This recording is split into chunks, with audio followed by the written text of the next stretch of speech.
Hello viewers, before we go on to this third talk in the series on rainwater harvesting, let us try to recollect what we discussed in the previous two talks.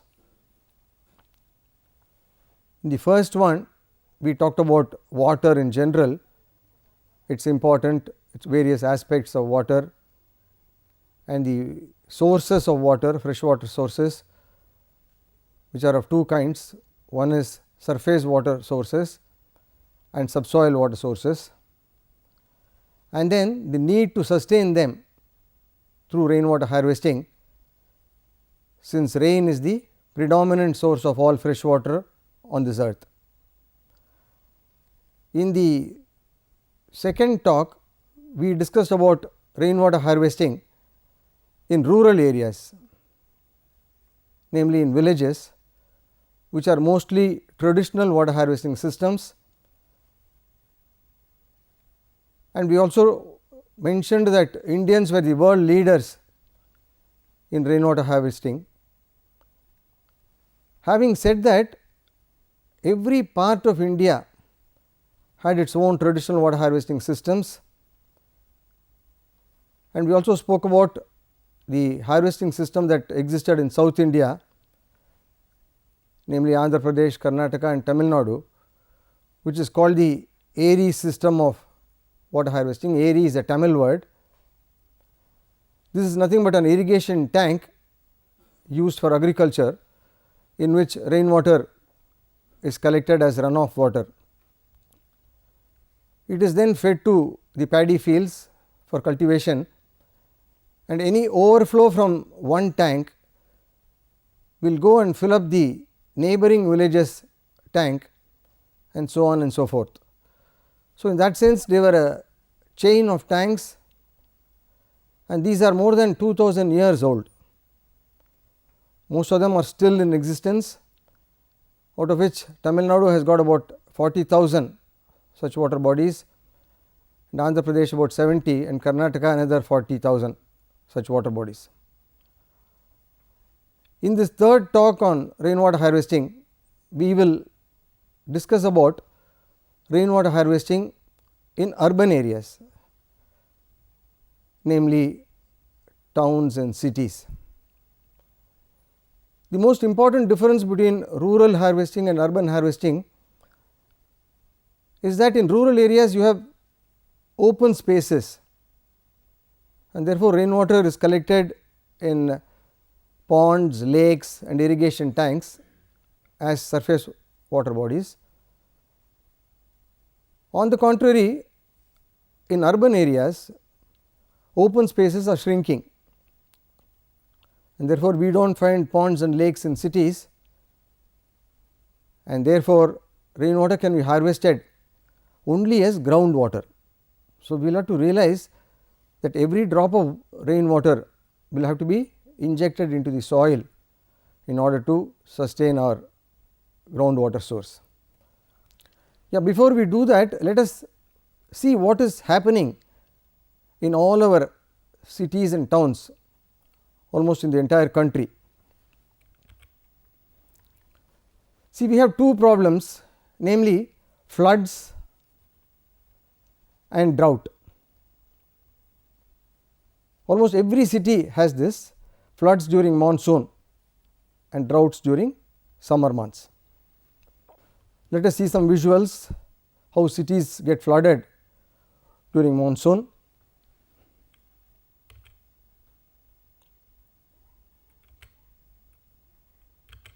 And during drought, we have these colorful pots lined one behind the other to collect the municipal water which is being supplied in tankers. If you carefully analyze the reasons for both floods and drought, let us first take floods.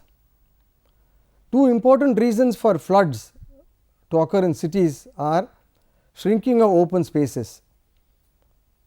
So, as I said earlier, in cities almost all the open spaces are being converted into dwelling units. We have started constructing offices, colleges, hospitals, bus stops and so on. Therefore, we do not find any open space in cities. And another thing that we do is paving. The roads are paved with bitumen, the driveways within houses are paved with cement and so on. Therefore, rainwater does not find any space to percolate into the soil, and that is why floods occur in cities. Now, let us come to drought. There are several reasons why droughts occur. One is over exploitation of water sources, because there is a lot of migration that is happening from villages to cities, and therefore, all of them need water. So, the demand keeps going all the time, and the attitude of people living in cities. They have taken water for granted. They think water can be obtained anytime they want, and this indifferent attitude towards water. And most of us do not realize that groundwater is nothing but rainwater, which has percolated in the last few months, few years, few decades and a few millennia. So, both these problems of floods and drought can be solved if only we harvest rainwater, and therefore, rainwater harvesting in urban areas is very important. So, let us talk about rainwater harvesting at the micro level. What should one do within one's home? We all know that it rains only on two places, whether it is an independent house or whether it is a multi-storied apartment complex or college or any institution. One is the rooftop and the other is all around the built up area, which is called the driveway. So, what do we do with rooftop water? See, this is brought down through what are called rooftop pipes or downtake pipes, and these can be interconnected and taken to a plastic tank or a masonry tank for immediate use. See, rainwater harvesting has two aspects. One is you collect rainwater as such for immediate use or put it into the soil in order to sustain our groundwater source. So, rooftop water can both be collected for immediate use, because it is relatively clean than the driveway water, and therefore, it can be collected for immediate use in plastic or masonry tanks or injected into the soil to improve our groundwater source. So, let us look at the relevance of each one of them. For example, let us first take collection for immediate use. This is relevant in places where the municipal supply or the metro water supply is either not there or inadequate, and two, where the groundwater is very bad, you cannot use it even for non potable uses. In such places, collection of rainwater will become more relevant. And the third, where water is outsourced almost throughout the year. They buy water in tankers, they fill it up in their masonry tanks and start using it. Under these conditions, relevance of collection are there. On the other hand, recharge, where is recharge relevant? In places where the quality of groundwater is not bad, it is reasonably good, and therefore, you want to sustain it. So, in such places you should inject as much rainwater as possible into the soil. And two, the soil, where the soil is reasonably permeable. See, water and soil, or particularly groundwater and soil, are interconnected. The soil should be reasonably permeable for rainwater to go down and get collected as groundwater, and where the pre-monsoon water table is low. If the water table is high, we will not be able to inject a lot of rainwater into the soil. So, now let us come to the methodology. How do we do it? Yeah, as I said earlier, there are downtake pipes coming from the roof, which bring down the rainwater falling on roofs. So, these can be interconnected and led into a sump through what is called a first flush or a filter. I will let you know what a first flush is, and the overflow to an open well, which is also called dug wells, if there is one. So, this is a photograph of a first flush arrangement. The pipe on the left hand side is called the first flush, and it is a dummy pipe with a wheel valve closed at the bottom. So, as we all know, it is the first rain that brings down all the dirt from the roof, and that dirty water is collected in this pipe. And once this pipe is full, then water starts flowing through the other pipe, and we have an additional sand filter here, and after that we collect it in a sump which is at the bottom. And after the rains, you open this valve and allow this dirty water to go out, and then once again close it for the next rain. So, this is a very good arrangement for filtering rooftop water. In fact, it is much better than a pebble and sand filter. In fact, both are meant to remove the suspended impurities found on the roof. A first flush is better than a improperly designed filter. An improperly designed filter does not take into account the catchment area, which is the roof area, the amount of rainfall, hourly rainfall, and what is the volume of water that is going to flow through this filter, and so on. And therefore, an improperly designed filter will start overflowing, and therefore, a lot of water will get wasted. Yeah, this is a line drawing of how rooftop pipes, as I told you, these are rooftop pipes, and you just interconnect them and pass it through a filter, which is a pebble and sand filter with layers of pebbles and sand here, and then this is collected in a sump for immediate use. And the overflow, anyway the sump will overflow, and the overflow is connected to an open well for both recharge as well as improving the quality of water in the well. Suppose you do not have an open well, or you do not want to collect it in a sump, then what do you do? Rooftop water can be led to a recharge well or a recharge pit. Yeah, this is a drawing of recharge well. Each one is a cement ring there, they are readily available cement rings, and you just put one on top of the other and then cover it up with a thick 4 inches thick RCC lid, because this is going to be an empty well. We are not supposed to fill it up with any filter material. Yeah, these recharge wells resemble open wells, dug wells. In efficiency, they are next only to open wells. They can take in large quantities of rainwater, and they are, as I said earlier, they are readily available cement rings are used to make these wells. The diameter of these wells will depend on the volume of rainwater that we are planning to harvest. It ranges from 3 to 6 feet, and the depth, which is very crucial, is determined by the nature of the soil in the place where we are planning to harvest rain, because the soil will have to be reasonably permeable for the injected water to go down.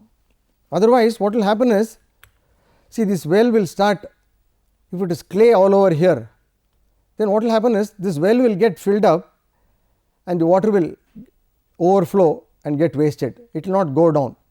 The objective is to make rainwater go down this well.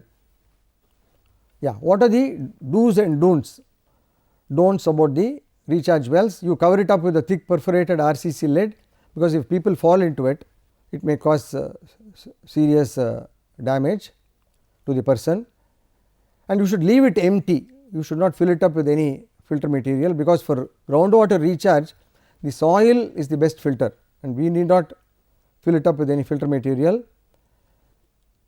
And then you will have to desilt it. A person will have to get in and clean the well, because some silt deposit will happen once you start harvesting. Now, as I said earlier, rain also falls all around the built up area. So, what do you do with that water? That invariably goes to the street through the main gate, and that can be intercepted near the gate by means of what are called gutters, once again covered with a perforated lid, for intercepting the driveway runoff and injecting into RC wells. Of course, the gutter is a bit expensive solution, so you can instead put a speed breaker and intercept the runoff water. Yeah, this is a drawing of the gutter arrangement near the gate. This perforated lid is there. The runoff water from the driveway of the house will come and fall into this gutter, and then through this pipe it is taken to a percolation pit or a recharge pit. Yeah, this is a photograph of a gutter near the gate. These are the perforated lids, and you can see that the gutter is opened here. It is about 1 foot deep, and water, and we give a slope in the gutter, so that water will flow into the recharge well. Yeah. So far we discussed rainwater harvesting at the micro level, which is the responsibility of the citizens. Now, let us go on and talk about rainwater harvesting at the macro level, essentially public places. So, which is the responsibility of the government to do it, because they are the owners of public places. So, what should the government do? They should recover, repair existing water bodies all around the city. Every city will still have certain water bodies scattered all around the heart of the city, and they will have to be recovered. Now, they are being used as dump yards. You dump solid waste and liquid waste into them. So, we should stop doing all that and try to recover and repair the existing water bodies, so that they can be used as recharge ponds. And the next thing the government will have to do is to harvest the urban runoff, because rain also falls on public places and roads and public places, which will have to be harvested. So, what should the government do? See, in major cities, the municipal corporation constructs what are called stormwater drains, either on one side or on both sides of the road, and collect all the rainwater that falls on the roads and puts them into the nearby river or the sea, as the case may be. For example, in Chennai, lot of urban runoff is being dumped into the sea through this network of stormwater drains. So, now I am dividing the city into two portions, one where a stormwater drain does not exist and where a stormwater drain does exist. So, sinking of recharge wells on the sides of roads where there are no stormwater drains. The SWDs are stormwater drains, and in roads with stormwater drains, what do you do? We can intercept the runoff. Yeah. So, this is a place where there is a drain, a stormwater drain existing, and the arrows show the direction of water flow inside the drain. So, what we can do is we can construct a small baffle wall, intercept the runoff, and through a filter put it into a recharge well. Instead of just allowing water to run off and get wasted, you can do this at equal intervals at various places, so that the groundwater gets recharged. And as we all know, Tamil Nadu is the first state in the entire country to make rainwater harvesting compulsory in all buildings, both existing buildings as well as new buildings. Yeah, this was brought as a law in the year 2002. October 11, the law came into effect. This is nothing but the amendment to the Tamil Nadu District Municipalities Building Rules 1972 Act, which was amended to make provision for rainwater harvesting, and people were given 1 year's time to implement it, because you cannot do it, the entire state cannot do it in a day or two. So, they were given almost 1 full year for them to implement rainwater harvesting in their respective houses. So, in a survey carried out by our center, because the deadline was August 31st, 2003, and immediately thereafter our rain center carried out a survey to find out how well people have implemented harvesting. It was revealed that only 50% of the residents had implemented rainwater harvesting reasonably well. The others did not even understand the concept and had not done a good job. Yeah. Now, how do we decide whether harvesting system is good or bad? So, there are essentially 4 criteria which decides a good harvesting system, and they are: 1, apportioning of rooftop water. See, if the roof is a large roof, a lot of pipes coming down bringing down the rooftop water, you should not try to interconnect all of them and take it to one harvesting structures. You should distribute this water into different structures located all around the building. That will be a healthy way of harvesting rainwater. And 2, completeness. By completeness, what we mean is they should have harvested both rooftop water as well as the driveway runoff water. In fact, a large majority in Chennai had simply ignored the driveway runoff and they had not harvested that, only rooftop had been harvested. And the recharge structures, as I said earlier, is soil specific. So, depending on the nature of the soil in your place, the depth of the recharge wells will have to be determined, but people did not bother about all that. They simply put a 5 feet recharge well, deep recharge well, or a 10 feet deep recharge well, without taking into consideration the nature of the soil. So, that way it was not a good structure. And 4, these rainwater harvesting structures will have to be maintained every year, and therefore, the maintainability criterion also is very, very important. It is as important as creating them. We decided on the efficiency of the structures based on these 4 criteria. Yeah, we have a few suggestions for builders and architects, because they are mostly responsible for constructing houses these days. 1, retain the open well if there is one in the plot, because open wells are going to be the insurance for our future. If not, create one and divert rooftop water into it. 3, create a shallow bore well in addition to the deep bore well. I will let you know why we are saying this. And likewise, suggestions for architects are: design the rooftop pipes on 1 or maximum 2 sides of the building. Do not put them all around the building, because it makes rainwater harvesting very difficult.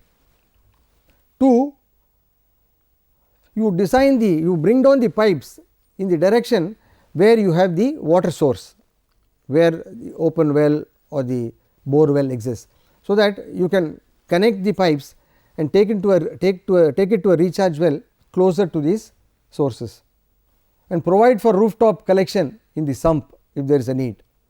Now, that is being completely ignored.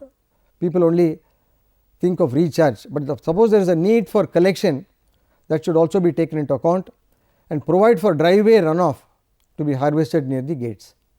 That provision will also have to be made. Yeah. So, let me talk about the successes, because as I said earlier, Tamil Nadu was the first state in the entire country to make rainwater harvesting mandatory. So, what happened after that? Before that, let me tell you what can rainwater harvesting do to a city. It can increase the groundwater levels, it can improve its quality, both quality and quantity can improve, and make us less dependent on municipal supply and help us to achieve self reliance in water. And this precisely happened in Chennai. The groundwater levels went up by 6 meters, almost 20 feet. This was revealed in a survey by the rain center, and the quality also improved. For example, Chennai, as you all know, is a coastal city and the water turned brackish, but after harvesting the water improved in quality, so that people are even using it for drinking and cooking. Yeah, this is the chart prepared by the Metro Water Board, by the government. The lower graph shows how it was before harvesting, and the upper graph shows how it improved after people had implemented harvesting. The water levels, the groundwater levels simply went up. Every month you can see that it has gone up. And another important proof for harvesting came from temple tanks. See, Chennai has got about 39 temple tanks which were dry, and people are using it as playgrounds. See, this is a tank in a place called Mylapore in Chennai city. You can see children playing cricket. It is almost entirely dry. So, this was before harvesting was brought in, and you can see how the tank looks now after harvesting was made mandatory and a lot of groundwater recharge took place. The temple tank is almost full, and this is true even today. This temple tank has water till today, and the groundwater table, as I said earlier, has gone up by 6 meters in some places and then 8 meters by some other places, and it has revived the shallow aquifer.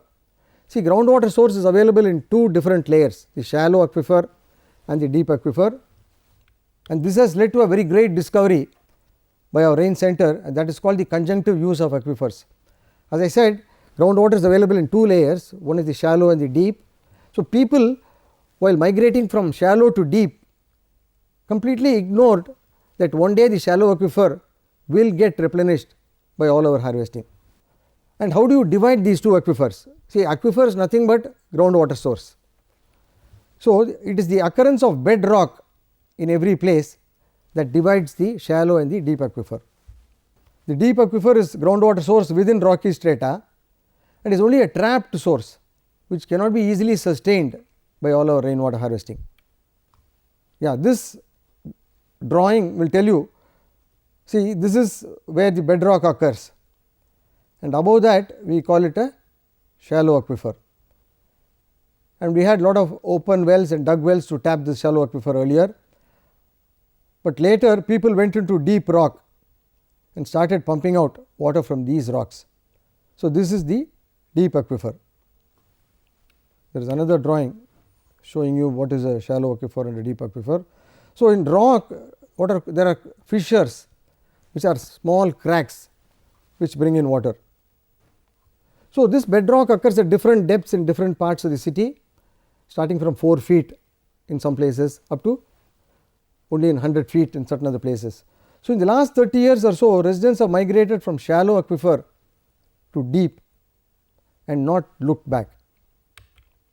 So, we have now discovered a new way to tap the two aquifers judiciously. What we suggest to people is have a shallow source in the form of open wells or dug wells or a shallow tube well, and also have a deep bore well. So, what you can do is you can start extracting water through open wells during monsoon and after monsoon for a few months, then switch over to the deep aquifers when the shallow aquifer goes dry. So, we have two important case studies. One is in a place called Virugambakam, called an apartment where they were buying tankers, and once they started tapping the shallow aquifer, they have completely stopped buying tankers. So, this is one good case study. So, what do we do next? The residents should harvest the driveway runoff also, maintain the RWH structures, rainwater harvesting structures at least once a year. So, this involves cleaning of filters, gate gutters and desilting of recharge wells. As concluding remarks, I would like to point out that Chennai's water availability has become quite comfortable after all the rainwater harvesting that citizens had done, thanks to both rainwater harvesting and good monsoon for the past few years.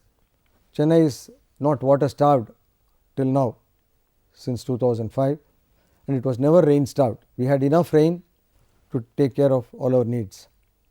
So, the message is every drop of rainwater will have to be harvested.